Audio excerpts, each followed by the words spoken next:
네, 우리 조성훈 사무처장한테 질문해야 될 것 같습니다. 예. 공정위는 방통위의 단독법 시행 과정에서 사업자들이 가입자 유치 실적, 대리점에 지급하는 판매 장려금 수준을 합의했다는 혐의로 작년에 조사를 시작했습니다. 그리고 2024년 4월에 안건 상정을 강행해서 역대 최대의 과징금 및 법인 고발 등 제재 의견을 담은 심사 보고서를 통신 3사 및 카이트에 발송을 했습니다. 그래서 저는 이번 국감을 통해서 과연 공정위 조사 착수가 합당한지, 과잉 조사인지, 문제점은 없는지 이것들에 대해서 좀 질의를 해보고자 합니다.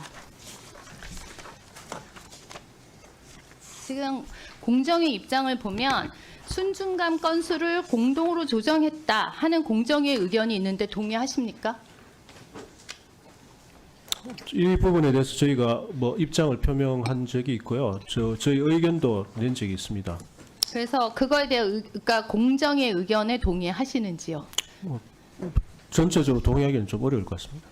그러면 방통위가 단통법을 지키기 위해서 운영한 상황반의 그 행정 지도와는 별개로 단합 행위가 있다고 말을 하고 있습니다.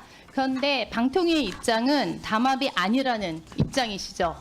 뭐 전반적으로 그렇습니다. 예. 그러면 다음이요. 공정위가 이렇게 허술한 담합 행위 결정으로 인해 통신 3사에게 약 5조 5천억 원의 과징금 조치를 하겠다라고 통보를 했고 통보를 해온 걸로 알고 있습니다. 그런데 상황반 그 운영 기간 동안 방통위는 이미 통신 3사의 불법 장려금 경쟁 등 단통법 위반으로 1,464억의 과징금을 부과한 사례가 있지요. 네, 그렇습니다. 그러면 방통위에서 이런 불법 장려금 경쟁으로 인해서 지금 기업들이 과징금이 부과됐는데 그럼 또 하나의 옥상옥으로 이중 규제가 아닌가 하는 생각을 합니다. 본인이 다음 페이지요. 공정위가 그 조사한 기간 2015년 11월부터 22년 9월까지 순중감 누적에 대해서 조사를 해보았습니다. 그랬더니 SKT는 마이너스 26만, KT는 2.7만, LG U+는 23.5만 이런 식으로 해서 이게 단합을 했다면 숫자들이 똑같아야 되는데 SKT 같은 거는 많이 줄었고 다른 건 올라갔습니다. 그럼 이걸 갖고 과연 담합이라 말할 수 있는가? 그래서 본 의원은 이거에 대해서 아니라고 생각을 합니다. 그러면 지금 두 개의 법이 상충되고 있습니다. 통신시장에 대해서 방통위가 우선 규제 권한을 지금 보유하고 있고요. 그래서 전기통신사업법과 단통법이 공정거래법보다 우선 적용된다고 이미 여기 밝혀진 바와 같습니다.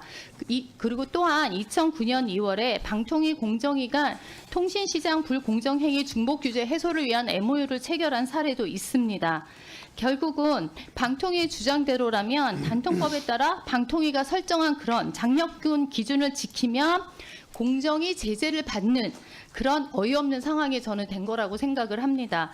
그러면 당연히 잘못했으면 상당한 대가를 받고 이거에 대해서 과징금을 물는 것이 당연한데 실제적으로 지금 방통위가 하는 거에 대해서 옥상옥으로 지금 생각하고 있습니다. 그러면 이거는 두 개의 부처 간의 협의나 어떤 소통이나 불통에 의한 문제로 저는 지적을 하고 싶고요.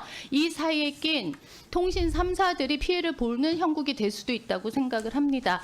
그래서 국무조정실 등 업무 조정을 통해서 좀 갈등을 해소하거나 두 부처가 협심해서 그거를 잘 풀어나가야 된다고 저는 생각합니다.